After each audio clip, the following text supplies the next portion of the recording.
সঙ্গে গমনকারীদের উচ্চস্বরে জিকির করা মাকরুহ, তখন তাদের করণীয় হলো নীরবে নিঃশব্দে চলা এবং আখিরাতের ফিকিরে নিমগ্ন থাকা।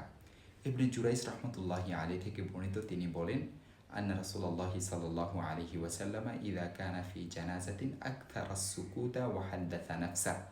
রাসূলুল্লাহ সাল্লাল্লাহু আলাইহি ওয়াসাল্লাম যখন কোনো মৃত ব্যক্তির সঙ্গে যেতেন তখন অধিক পরিমাণে নীরব থাকতেন এবং চিন্তামগ্ন থাকতেন। মুসান্নেফ ইবনে আবি শাইবা, হাদিস নং 11315।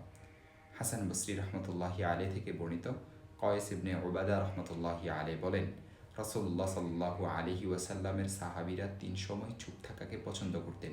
1. যুদ্ধকালীন। 2. কোরআন তেলাওয়াত। 3. লাশের নিকট, অর্থাৎ যুদ্ধ যখন করতেছে তখন এবং কোরআন তেলাওয়াত যখন করতেছে তখন এবং যখন তারা লাশের কাছে থাকতেন তখন। মুসান্নেফ ইবনে আবি শাইবা, হাদিস নং 11313। সুতরাং লাশ নিয়ে যাওয়ার সময় উচ্চস্বরে কালিমায়ে তৈয়্যিবা পড়ার আমল সহি নয়। হ্যাঁ, কেউ যদি জিকির করতে চায় তাহলে নিঃশব্দে মনে মনে জিকির করতে পারবে, উচ্চস্বরে করবে না।